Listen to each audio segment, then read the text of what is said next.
And here we all are again. Greetings, fellow Fatacasters, hello chaps, and all of that sort of stuff. Yes, here we all are again. It's Friday, and we're in for another roughly 60 minutes worth of unplanned blethering. Hope you've all had a fantastic week, or a tolerable one at least.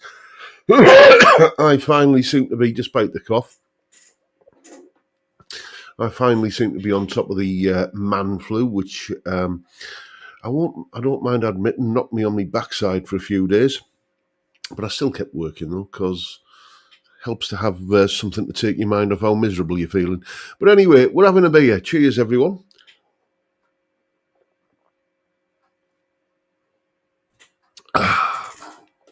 As per usual, just the regular kind of nursery beer, the green Carlsberg, because it's still on offer in Morrison's. Yes, just I think I'm going to get that in for the Christmas Day session as well, because you don't want something of a ridiculously strong variety if you're going to be cracking your first one open at 9:30 on a morning. That's what I love about Christmas. Anyway, excuse me. Let's see who we've got in this evening. Amadeus first through the door, and he's got a new guitar, a USA 61 vintage ISI Strat. I'm not sure what that means, but enlighten me in the comments. Then Dave Fiendish, then Rent to Kill, and David James. We've got Autogeddon 1, Paul Trainer, BSc, the resident bass player, and Boulder 64, and regular as clockwork. It wouldn't be Friday without a word from Grandpa Joe, would it? Hello, Fatacasters. John's, he's off again. John's Patreon Tier 2 weekly Zoom chat is gaining momentum. If you enjoy his channel, consider joining his Patreon. I don't know of any other channel that offers such a great perk. Thank you so much, Joe, my unofficial marketing manager, my global head of communications, I think we'll start calling you. Then we got Johnny Random, Rubbish Guitar Bloke. There's Anton, Francis Chambers, Malcolm Spillett, Mark Kerno is in, so is Cylon Hybrid. Vincent Brennan, there's Ingrid, and Paul Trainer.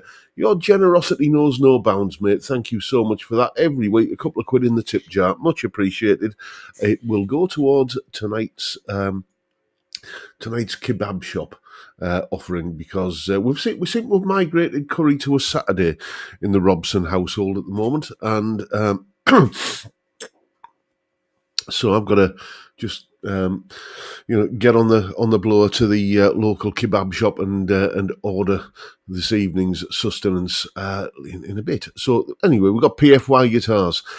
John Ross, Boulder 64 is in, so is Peter Collins, Ian Clark, Dr. Gomez 1, and we've got Peter Hall. We've got Chris Otterwell, Frank Bolam, session guitar legend Gary Shaw, Blue Sofa Songs is in, so is Nathan, Johnny D, Cal Texpert, MW Card, 60s man Colin Falcon, Jack Collins is in as well, as is Peter Williams, Robin Fawcett, Robert Forsyth, missing in action for a while, but back in the saddle again. I do hope you're well. I'm doing better than I was last week, mate. As I said, man flu and all of that. But, as I said, well, there's a well-known cure, Anyway, we've got Gus Slinger, Austin Barrett, Bill Mumbo, Rexamatic, still hobbling around. Let's put you up on screen. Still hobbling around in Phoenix after 3 weeks after foot surgery. Only 5 to 7 weeks until I can start putting weight on it. Moving guitars and gear is a little challenging. I imagine it is, mate. But maybe you're reaching that age where you need roadies. We've got Greg H. We've got Barry Riches, Francis Chambers, and there's John Channing, William Forrest, Nick Shaw, and Jimmy James. Michael Purcell is in, so is Jeff Benner, Peter S., Thomas Mulvaney, and R. Whites. We've got Chris Smith, all the way from Nova Scotia. Not too far away from my missus' land of her birth. She's a Canuck as well, and yes, she's quite proud of it. And then we've got Boulder 64 signing in again. Let's put you up on screen, mate. Evening, all you Friday funsters. That's more than 5 years I've been tuning in and swallowing a drop at 5 p.m. on a Friday. Well, it's something to look forward to, isn't it, mate? It is. And we've got Peter Collins. Have I said? Oh, he's on the San Miguel. And the legend that is Johnny from the Budget Guitar Show. How you doing, mate? How you keeping? Long time no see. I do try and catch your live streams, but they're always on at an awkward time for me, so I tend to watch them on catch up or have them on here while I'm editing my own content over there. But nice to see you, mate. Hope you're keeping well. We got Les Hewitt. We got let's have a wee look there. Triple X Paps. And Searching for Tone is in the building as well. And who else? We've got Darren Myers and anyone else? Maidenman 74. Farjon is in. Nice to see you, mate. And I believe that is everybody. If I've missed you, I do apologise. Blame it on the fact that I'm a fat, thick, baldy-headed northern lad. It's you can explain a lot. That gets me away with a lot. By the way, it has to be said. Right, so what's coming up on the channel this week? Sunday's video. Well, it's sort of tied in with last Tuesday's video and the following Tuesday's video, as you'll see, because I've been talking about the difference between humbuckers and single coils. So I thought, well, what an ideal opportunity to pit them against each other in a video. Just one of my usual kind of Sunday jam pieces. Yes, I know they're formulaic. I use the same drum track for each one and the same kind of verse-chorus structure for each one, but it works, and it allows me to show off the attributes of a particular guitar, or in this case, guitars, in a way that just seems to kind of sum everything up nicely. So basically single coils versus humbuckers on Sunday. Then on Monday, I'm inviting you to get your country trousers on. Yes, just a little bit of, I don't mean playing country guitar in the kind of in almost the cliched way of like the kind of fast banjo roll chicken picking. If you listen to a lot of the stuff that came out in I guess from the late 80s on through the 90s and so on, that genre that became known as new country, I'm thinking of artists like Mary Chapin Carpenter, for example. The guitar playing on her records was sort of melodic rock, but it had very strong country kind of themes going on in it, and it's using a lot of the same kind of tropes that, dare I call it, the old school country players had. Anyway, it's a country influence video on Monday, and there's a few tricks you can learn there. Tuesday's video is, well, balancing off last week's, or this last Tuesday's video, about 5 reasons to get a guitar with humbuckers. This Tuesday's video is going to be 5 reasons to get a guitar with single coils. So just so you know, I'm being impartial and balanced on it. Wednesday is another rhythm-related video, and the phenomenon of the dotted eighth note is what we're talking about on Wednesday, specifically how you use them for delays. You want that big sort of stadium sound, then, that just makes everything sound, dare I say it, a little bit U2-ish, but it doesn't have to sound like that. It can, it's something that is more than just that U2 kind of thing. Dotted eighth delays, that's what we're looking at on Wednesday. Then on Thursday, first impressions, and I don't often do pedal videos because, for reasons I won't bore you with, they are a bit of a pain in the bum to film, I find. But I've been curious about this pedal for many a long time, basically. The UA Lion pedal. This started off as a loaner. I borrowed it off a very kind chap, and then I liked it so much, bit of a spoiler there, that we came to an arrangement, and it's now mine. The Universal Audio Line, basically a plexi in a pedal. And if you want to see my first impressions of that, well, watch on Thursday and you'll see exactly what they are. But the fact that I've, it came here on loan, and I basically ended up, kind of not sending it back, and ended up keeping it. Kind of tells you what what my thoughts on it. I see we've got Mr. Cassidy, and unusually there, Steve. I haven't caught your live stream yet. I've been busy today. I've had me head in all kinds of admin stuff, and I needed to concentrate on it, so I didn't get to watch your live stream. But fear not, I will. Oh, I see we've got Mr. Chris just dropped in. And Budget Guitar Show Johnny, you got Dave Snack Stevens coming over for a play and a curry tonight. Well, give him my regards, mate, and tell him I think he's still got some lessons on the books with me, because he paid for a bunch and then just was too busy to schedule and into his schedule. What we're saying there, Bill Mumbo. Bill Mumbo is saying, Mary Chapin Carpenter helped me keep sane during lockdown with her songs from home. She's a really good guitar player. Yeah, I don't know. I've never heard her doing much of anything other than just like accompaniment playing.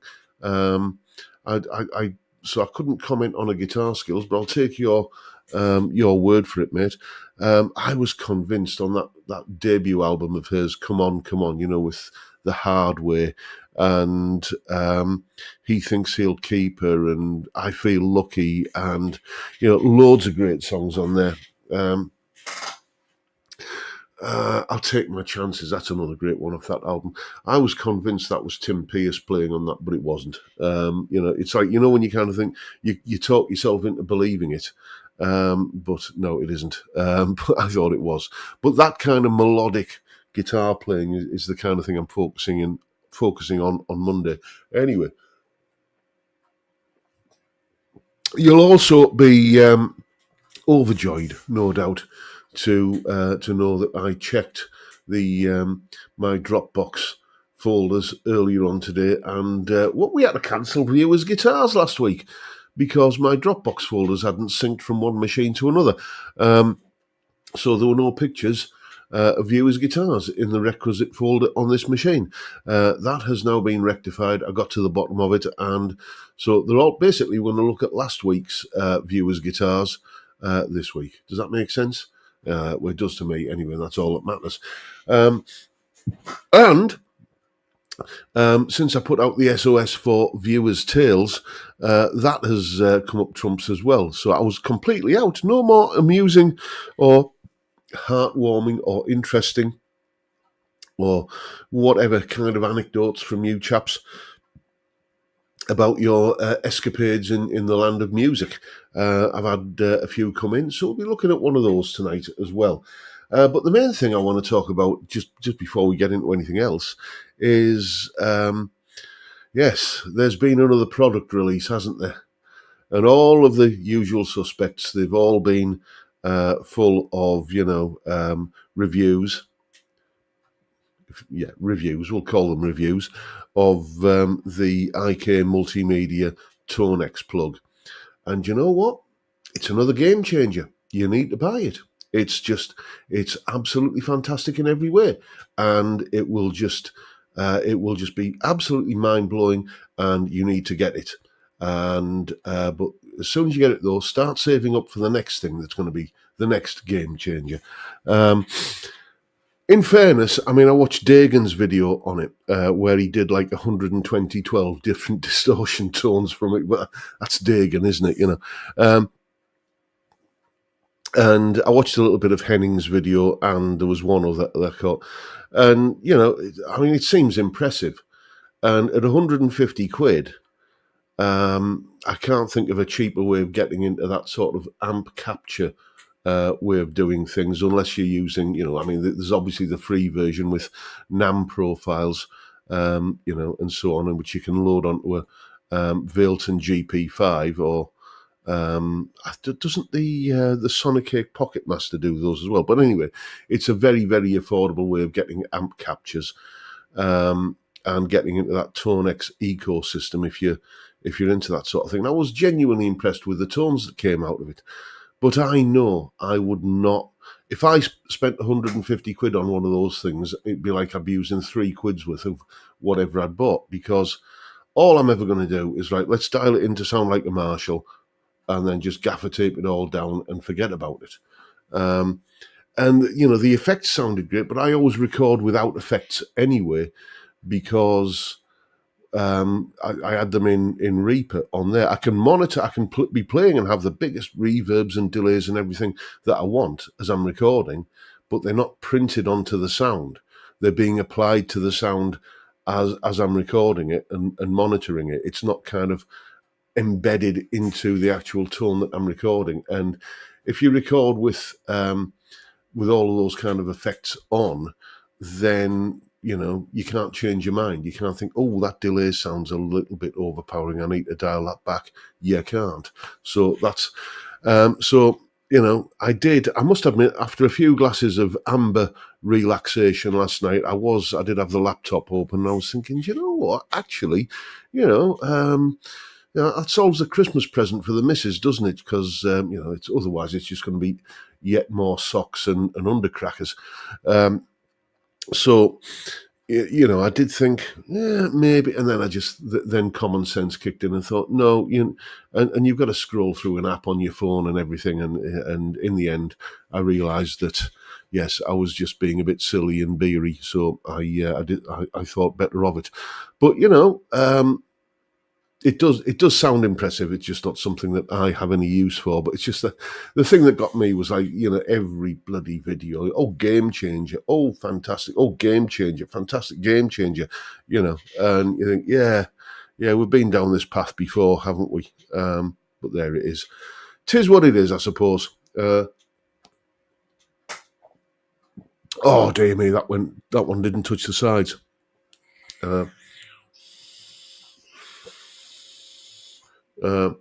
Let's have a look. See what I've missed in the chat while I've been ranting. Farjon is saying, loved your gear rant video. Yes, that was just something I had to get off my chest. There will be some more of those coming. And as I said in that video, that that first appeared as a blog for my Patreon members. I think the blog goes out to everyone now on Patreon, I think. I can't remember. I've got it written down somewhere. But if you're wanting that kind of early access, then sign up for the Tier 2 level Patreon. I'm giving myself a bit of a plug here. I can't let Grandpa Joe do all the heavy lifting after all, can I?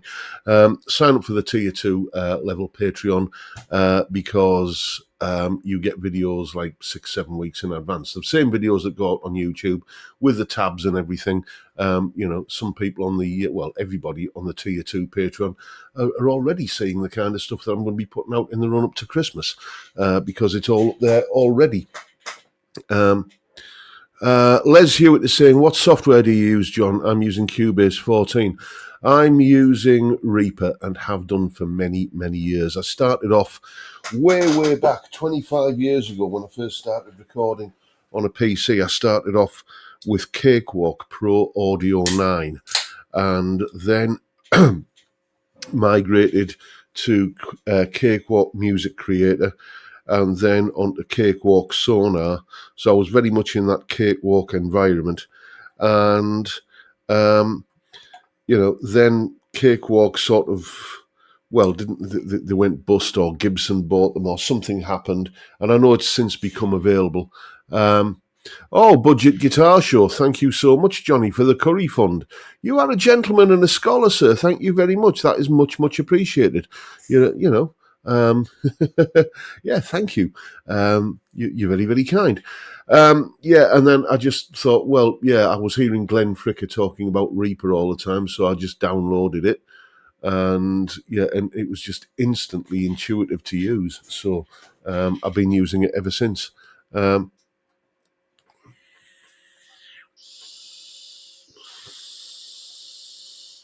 Mr. Chris is saying, you naughty person drinking one Thursday night. Ha. I'm on the wagon Monday to Thursday. John Smith's tonight. Well, John Smith's is, if it was, no offence, mate, but it was a choice between, drinking John Smith's or going on the wagon. I think the wagon would be getting another passenger there. It's but each to their own. It tastes like Bisto to me.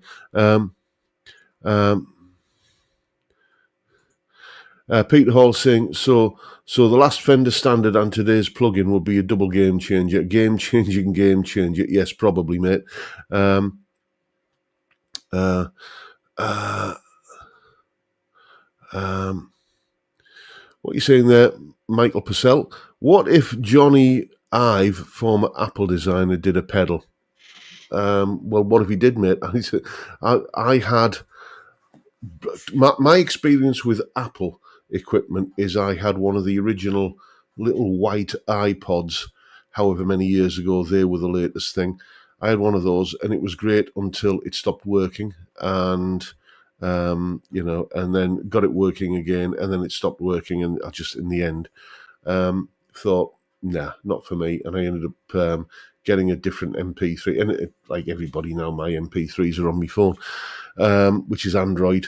And then I briefly, for a few days, had an iMac that was a very, very, very swish-looking piece of kit. But could I get any audio out of it? It just didn't want to be an audio device at all. So that ended up not staying very long.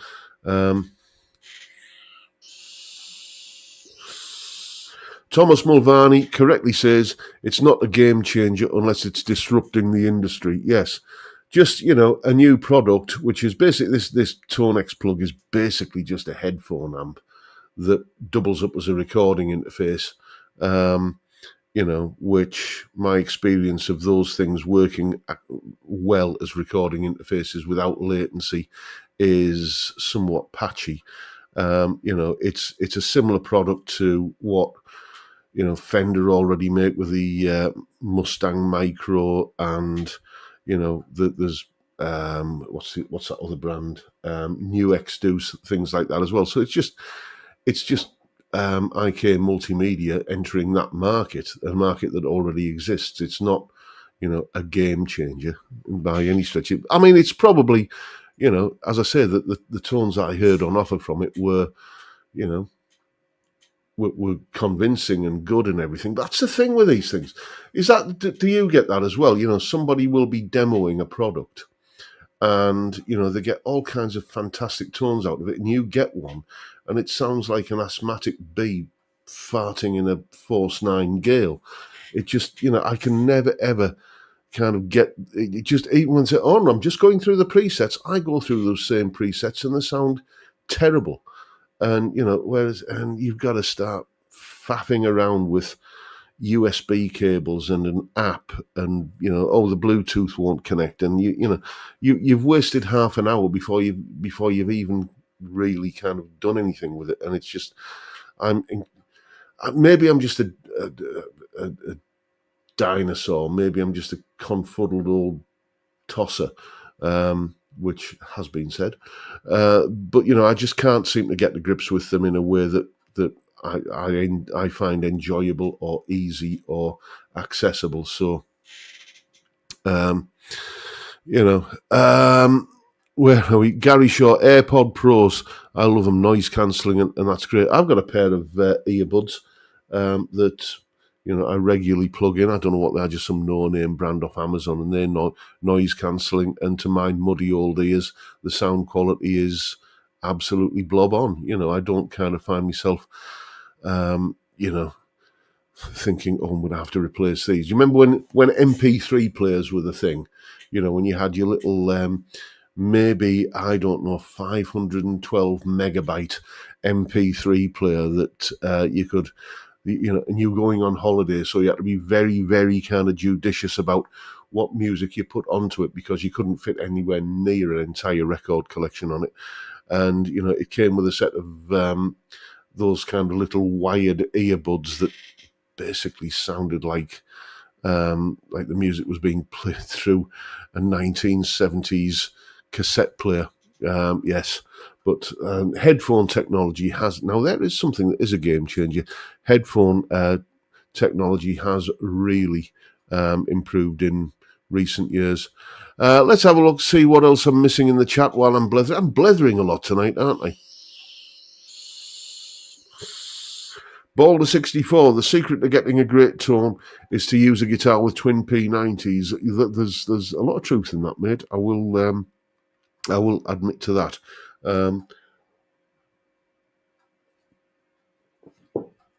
Yes, and I know you've got that lovely, rather spangly Harley Benton with P90s in it, haven't you? Which you very kindly loaned to me. Oh, is the Lamb in the building? I must have missed him. There he is. There's the Lamb. Nice to see you, mate. You slipped in unnoticed there, like a stealthy ninja that you are. And Mr. Chris has chucked a couple of quid in the tip jar as well. Yes, I've almost got enough there now for like a what? Well, what? Let's see. We've got Paul Trainer a couple of quid, Johnny Budget Guitar Show 3 quid, and Mr. Chris a couple of quid. Yeah, that's 7 quid. That's almost a main course from Bengal Spice. Thank you so much.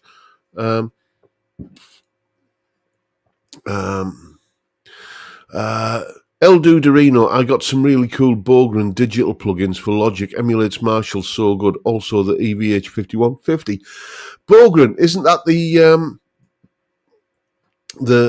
plugin which is it's just got the one knob on it and you just turn it up and it's already EQ'd and high passed and everything to sound good in a mix, and you don't have to do anything to it. Now there's something I should probably check out because I've heard like lots of good stuff about the Bogren. Steve Cassidy, a lot of truth in that one, mate, as well. I heard that tone is in the wallet. Yes, you could be right there. Certainly there are certain companies that want you to believe that. I mean that. If you're one of my patrons, you'll have seen today's blog. It was largely concerned with that Gibson Back to the Future guitar. Yes, indeed. Yes, Gibson very definitely want you to believe that the more you spend, the better you'll sound. And the Lamb's live stream tomorrow. Yes, don't forget that. Let's put it up on screen. Thank you for the reminder, Anton. Don't miss it. It's if you cannot explain Lammy's live stream, it's probably the most fun you can have on the internet. Well, not quite the most fun you can have on the internet. There are other sites that offer more fun, I'm told. But for a family audience, the Lamb's live stream is probably the most fun you can have on the internet. Anyway, it's getting around to about that time of day, that time of the live stream when we need to take a little bit of a look at some viewers' guitars. So let me just go into the requisite folder. And yes, the pictures are here this week. Put the flags out and raise a glass because we're going to look at the viewers' guitars selection from this week. So let's see what we've got to begin with. Right, hopefully you're all seeing that. These are some S-type guitars belonging to Colm Cross, a Riker, which is not a brand I've ever heard of. I believe it's some kind of budget brand that he picked up at a very wallet-friendly price. And a Cort G250. One of my students has one of these, and it's a fantastic little guitar. Like properly, you think, oh, this is rather nice. But then again, it's made in the Cortec factory, so why wouldn't it? And I begin to suspect that these Harley Bentons, the Harley Benton VT, not a model I've ever come across, the VT, but it looks like shell pink, 6-screw bridge, 22 frets. That looks like a nice bit of figuring on the neck. Is that roasted maple? Not sure. But I tend to think that those Harley Bentons are built in that Cortec factory as well, because they just have that sort of very familiar feel if you're familiar with guitars built there. Who knows? Anyway, coming next, we've got George Wall's Tokai LS 128F. Is that? Aye, lovely guitar. I mean, that's just I know it's not a Les Paul, it's a Tokai Les Paul copy, but if you just kind of look at it from say there, then picture a Les Paul in your head, and that's what you think of, isn't it? That lovely tobacco sunburst. I am a fan of tobacco sunburst. Some nice figuring on the top, but it's not, kind of footballers' wives, Liberace territory. That is just, I think that is an absolutely epic looking guitar, utterly beautiful. And then what have we got here? We've got John North, another one from the massive guitar collection belonging to John North. This is his Squier Telecaster SQR, blade, bridge humbucker, and a humbucker in the neck. One of my students, a chap in the States by the name, you sometimes see him on here, although he's got a lot of stuff on his plate to deal with at the moment. But you may remember a chap called Robster Boy who crops up occasionally.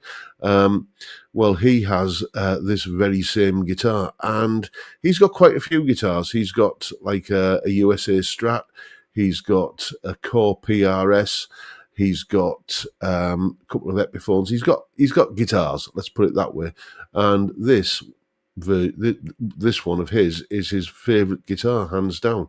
So yeah, I mean, I'm a sucker for a twin humbucker Telecaster, as you know.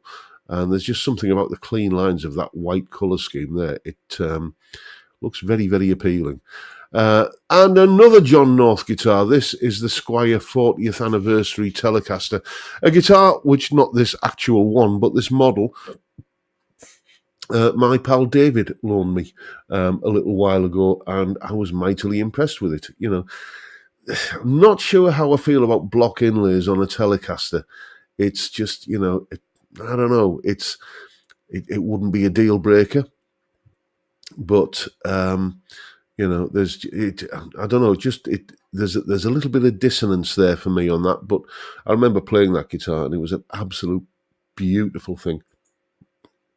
And another John North guitar. This time, John North's doing a lot of heavy lifting this week. This is his Squier Telecaster baritone. I'm baritone curious, I must admit. But then again, I knew if I'd get one, it would be like, it'd be that guitar that you need to pick up and play twice a year. And is it worth the investment? We'll see how much money I've got left when I fill in my tax return, and if I need to kind of write something else off. But there you go. And then Len McIver's Tanglewood. What's that? I just need to move this out there. Tanglewood TW1000HSR. And Len very, very reliably informs me that that this is the equal of any Martin guitar, and it certainly looks the part, doesn't it? That's a beautiful looking thing. And I remember back in my early days as a guitar teacher, I used to dread a student turning up with a Tanglewood guitar because I knew we were going to spend, at least half the lesson trying to get the damn thing to stay in tune. They were a byword for, nasty back then, but they've certainly pulled their socks up in the intervening 30-odd years. And what have we got here? This is the part of the guitar collection belonging to a student of mine, a lad called Theo. So what have we got here? Well, let's do the back row first. We've got a 1995 Epiphone Les Paul Standard with bird's eye top. Let's have a look at that top on that guitar. Oh, that's lovely, isn't it? And then a 2022 Gibson Les Paul Tribute. Yes. I wonder what inspired Theo to get a Gibson Les Paul Tribute. Well, he did say in the email that it was down to me kind of mithering on about mine all the time. We've got a 2021 Epiphone Les Paul Slash in Anaconda Burst, and then a 2005 Epiphone Les Paul Zach Wild Custom Camo with stock EMG passive HZ pickups, and then another 2021 Epiphone Les Paul Slash in November Burst. Yeah, Theo is something of the Les Paul guy, it has to be said.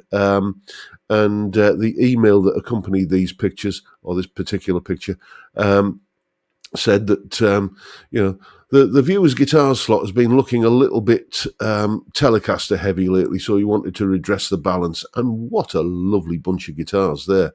Oh, yes. Not for the first time in this part of the show, I have guitar envy. Anyway, we've got Tom Clark's Chinese Gibbo. Now, how do you feel about this? It doesn't say Gibson on the headstock, but it says Gibbo.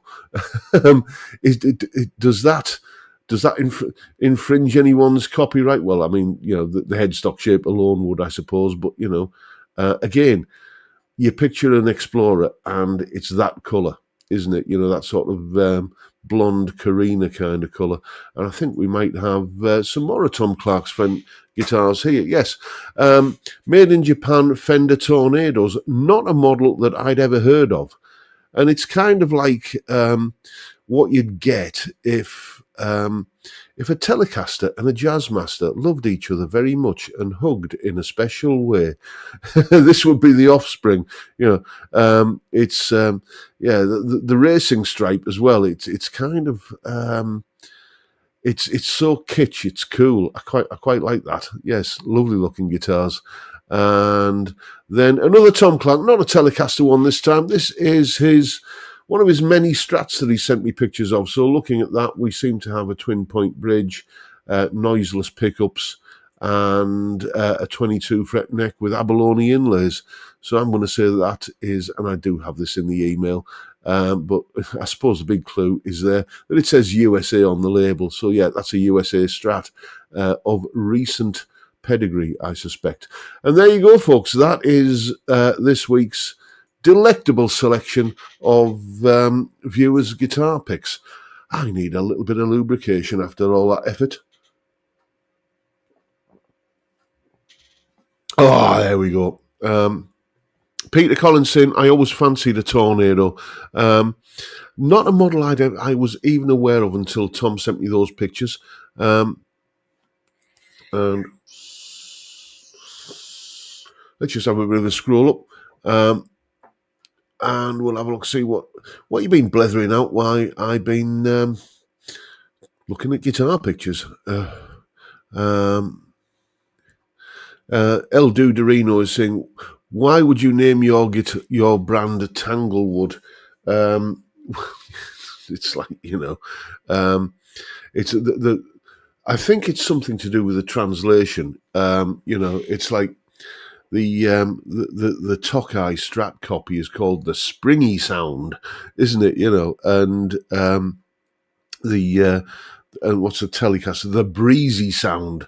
It's maybe something is kind of lost in translation there.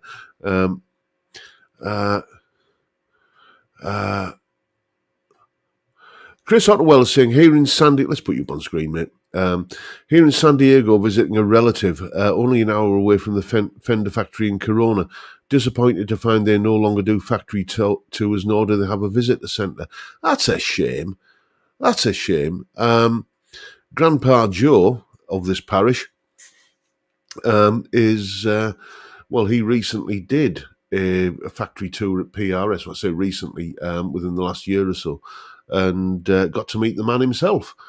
And, he said it was a great, great experience, so how much would it cost to run such a thing? It'd probably be, actually, it wouldn't cost anything, because all you got to do is put employ an existing member of staff to take people for a walk around, and then, the typical exit through the gift shop where you buy an overpriced T-shirt and some merch, and then have a cup of coffee or something in the cafe that they could use. It's the business model for every stately home in the UK, isn't it? So I think they're probably missing a trick there. The Lamb is being very generous. Always supporting the channel with my guilty penance for a shameless plug, but tune in Saturday to see my brand new Fender Ultra Strat. Oh, Lammy, you have me jealous. I'm doing a fundraiser for one of those at the moment. Let's give myself a little bit. Oh, thank you for the super chat, mate, by the way. Much appreciated. Yes, I've got a fundraiser going for a Fender Ultra 2 Strat that I want to do a comparison with the classic vibe, the red classic vibe you can see on the back wall there. Thank you so much, Lammy. That is much appreciated. And, see, have I got another super chat in there? Mark Kerno, thank you so much, mate. That one slipped by. Thank you so much. Another couple of quid for the takeaway coffers. You have been very, very generous to a fat northern gobshite this evening. Much appreciated. The idea is that eventually there will be a Fender Ultra 2 Strat in this room, and it's going to get compared to that Squier classic vibe there, just to see what the difference is between the top end of the Fender Echelon and the more kind of affordable end of it. It's been going a while, this fundraiser. I appreciate that people are, times are tough at the moment, so thank you for everyone who was who has contributed. We are, a country mile, a 3-day camel ride, let's say, away from getting anywhere near the purchase price. And I'm tempted that what I might do is just, if it's going nowhere, I might just cash it in and donate the money to Zoe's place, who would have been the eventual recipient of the Fender Ultra 2 Strat anyway. We'll see. We'll see how we get on. Let's have a look, see what else I've missed, and then I think we'll neatly segue into the viewers' tales in a bit. But I just want to catch up with the chat. I feel kind of a bit guilty. I'm not Rick Beato. I don't have an army of Santa's little helpers keeping an eye on the chat and flagging things up. So while I'm talking, I'm missing stuff. But then again, it wouldn't be much of a live stream if I just sat here for an hour just kind of reading the chat. Let's have a look. MW Card, a couple of weeks ago I was back at the Gibson garage. It's starting to get a tourist trap. Well, yeah, I can imagine that's going to be the case. Do Marshall do a factory tour? I don't think they do, and I don't think there's much that Marshall make these days that's actually made in their Bletchley HQ, is it? It's like everything else. It's just kind of get a Chinaman to make it, and that seems to be what the way the industry is going. Let's have a look. Lam is saying, get that Ultra in your hands. From my experience, there are many, many small differences that put together into another league compared to the budget offerings. Yeah, that is the thing, isn't it, with high-end guitars? It's just everything, every little thing, from the tuning pegs to the string trees to the nut slots to just the feel of the switch. Everything is just a few percent better. And it all adds up to an overall, experience that is, as you say, in a different league, mate. I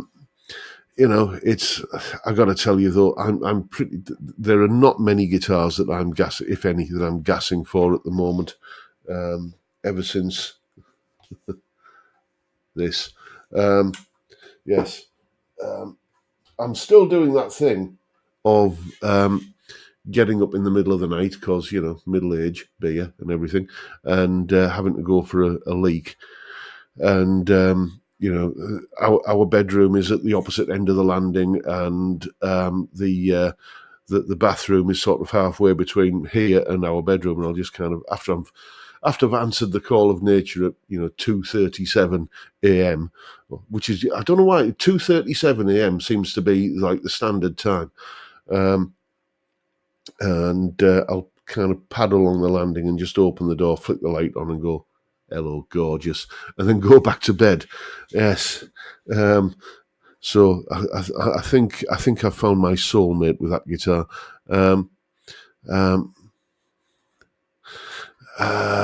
Anyway, let's have a little bit of a listen to an anecdote which has been sent in. Which one have we got this week?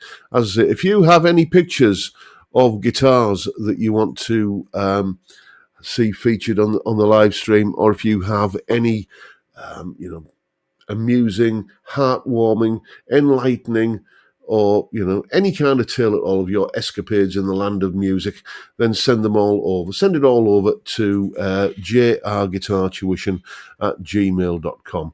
And yeah, they'll appear on the show at some point. Anyway, we've got one here from Malcolm Spillett.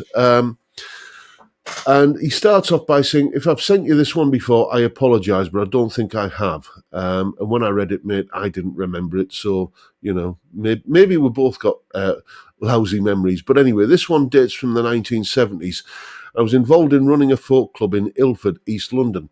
It was after this that I wasn't surprised Richard and Linda Thompson divorced. We'd booked Richard and Linda for our club, and they were playing the previous week at a club not too far away, so I went to see them there. I was in the front row, and I stood up between songs. And as I stood up between songs, Linda said to me, "Are you going to the bar?" I told her I was. Excuse me. She asked, "Would you get me a port and lemon?" Oh, there's a drink your grandmother used to love, wasn't it? Mine certainly did, which of course I did. I waited for the next song to finish before handing Linda her drink and resuming my seat, at which point she said, "How much was that?" And when I informed her, she turned to her then husband and said, "Richard, pay the man," which she did without comment. The following week, they were playing at our club, and the turnout was huge. The audience was inches from the stage, and Linda was somewhat nervous. She told me that she was trying to quit smoking, but didn't think she'd get through the gig without a cigarette, and proceeded to smoke all night. I found it a bit galling when I read in an interview that she claimed her voice had been ruined by playing in smoky clubs. This is absolutely true, and that comes from Malcolm Spillett. Well, thank you, Malcolm. I don't remember that anecdote. If anyone else does, then it just proves that you've got a better memory than me and Malcolm. I do apologise. This cough has come from nowhere. I know what will put that fire out. Talk amongst yourselves while I just refill my flagon of, I was going to say flagon of ale, but it's flagon of, kind of entry-level apprentice lager. This is the cooking lager that I'm on tonight. But as I say, it just it goes down. It tastes all right. And what used to take me 7 or 8 drinks to do, maybe now it's kind of edging up towards double figures, but I still go to bed in the same sort of state, and and it's cheap, so I'm happy with that. Anton, you're remembering the Fast Show, aren't you? Yes. Yes. No, I can't believe the Fast Show is over 30 years ago. I remember that really well. Michael Purcell saying, "I think I heard that story before." Well, I'm not the only broadcaster in the world that does repeats, mate. So let's put it that way. Speaking of such things, repeats, when do you find most of those on TV? Well, around about Christmas time, don't you? So all I watch on TV at Christmas time is movies that I must have seen about a dozen times. I can't get through Christmas without watching The Great Escape, Die Hard, probably The Dirty Dozen, and possibly The Guns of Navarone. That's just a given at Christmas, those films. And old repeats of Morecambe and Wise. And do you say I'm segueing naturally into Christmas stuff here? I'm working on my Christmas week content at the moment, and every year it's the same. Every year I'm thinking I've got to do a Christmas-themed tune.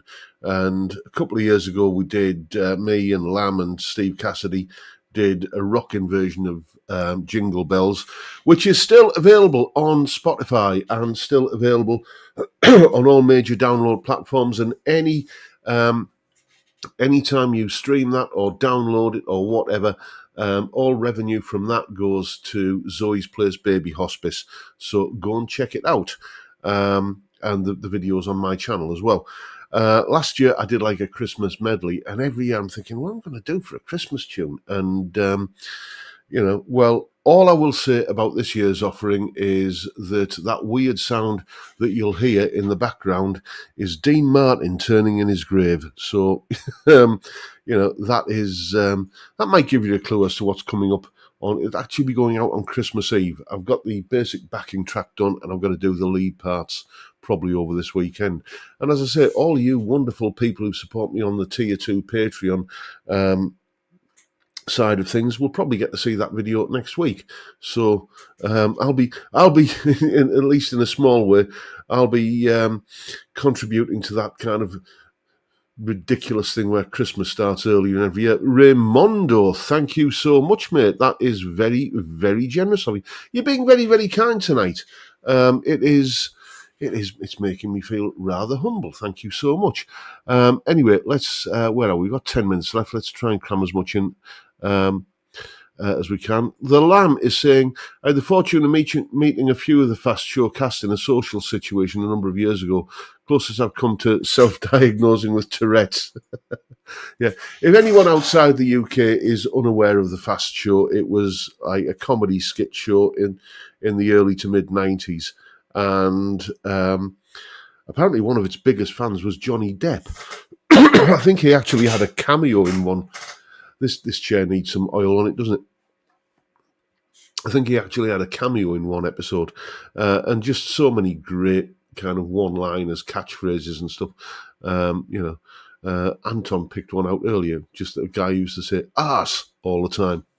And for some reason, it was funny. Michael Purcell, Fast Show doing a live tour soon. Oh, I'll be there, suited and booted. That'll be brilliant. Sadly, Caroline Aherne, one of the stars of the Fast Show, is no longer with us. But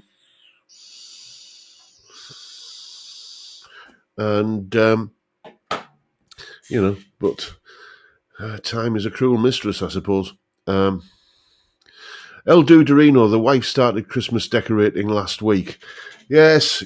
I mean, my missus, as you know, she has a jewellery business, so she's already thinking about, kind of the Christmas market. She was thinking about it at the back end of August, because she's got to order the the supplies and get busy with her pliers and and all the other things, jewellery making things, that she uses. Let's have a look. What else have we got? What's some of the more recent ones? Rent to Kill is saying, have you seen Mrs. Doyle on Corrie yet? I can't believe how much she's changed.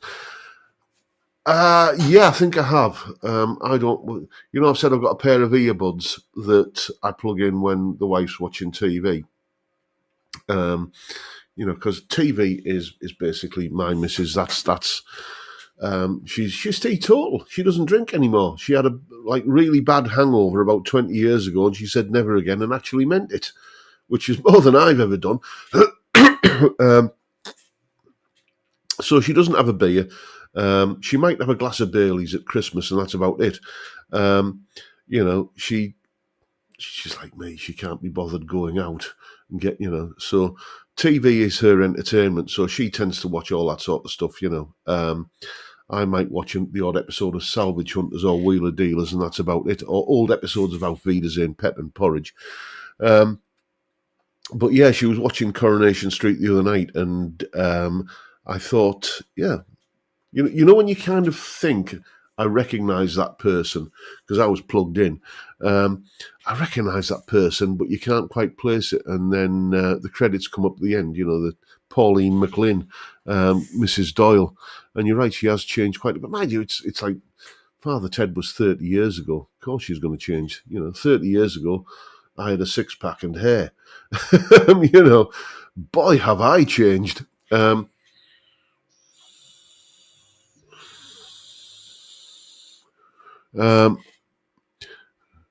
Anton, what you saying there, mate? Where's Anton gone? There he is.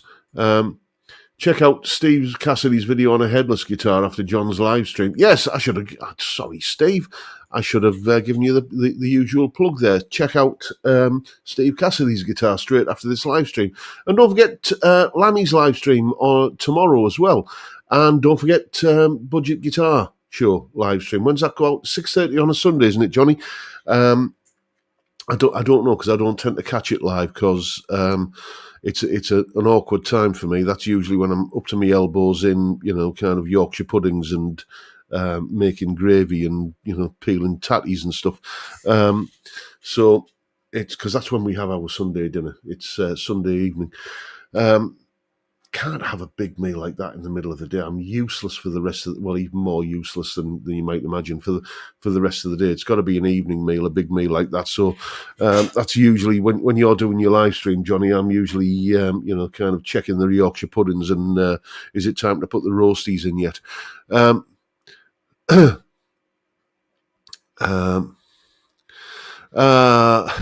See, there's a lot of Mrs. Doyle things going on there in the chat.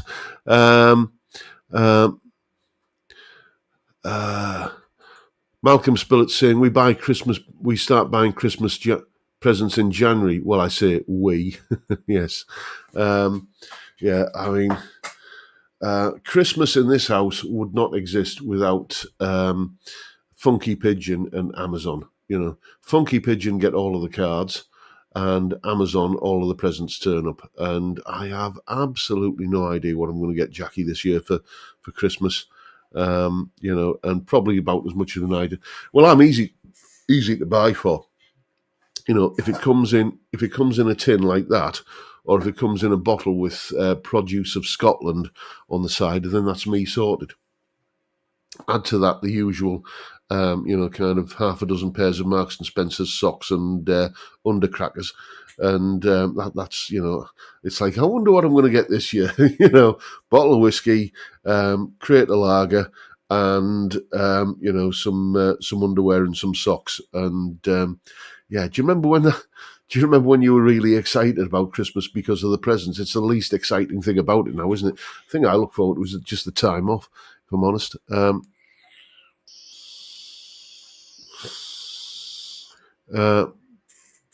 Cylon Hybrid is saying, John, the background is quiet. Is the wife out and Dougal asleep? Well, Dougal is asleep because I tired him out today. He is a word that might not survive the translation. He was mithering a lot today, which is basically bothering. He was a very clingy, needy dog today. So we had a good session in the backyard with the tennis ball, and he was chasing that. And then when you really want to kind of kind of unwind his spring a little bit, you throw the tennis ball up the stairs in the house, and he chases it up the stairs, half a dozen goes of that, and he was just... Do you remember those toys you used to have when you were a kid where you press the little button on the bottom and the elastic legs on the dog used to kind of go all limp? Yeah, he did that, and he was snoring when I came up. He snores more than me.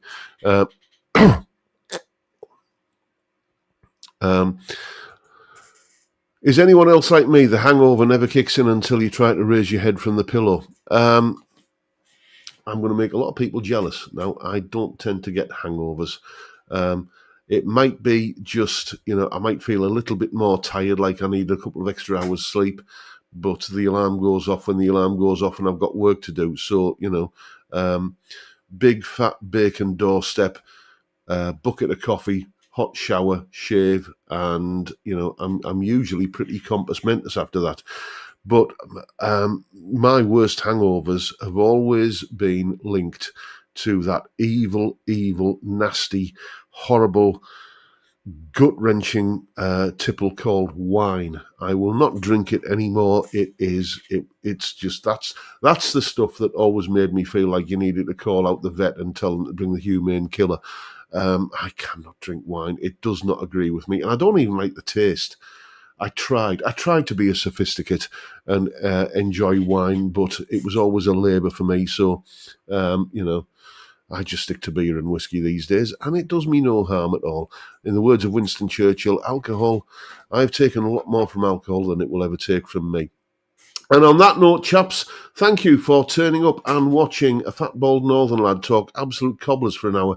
It's been a blast, and I'll keep on doing it till you're sick of me. But now I've got to go and order some kebabs, and I'll see you all next week. Thanks for watching, everyone. Thanks for turning up, and I'll see you next time. But for now, time, gentlemen, please.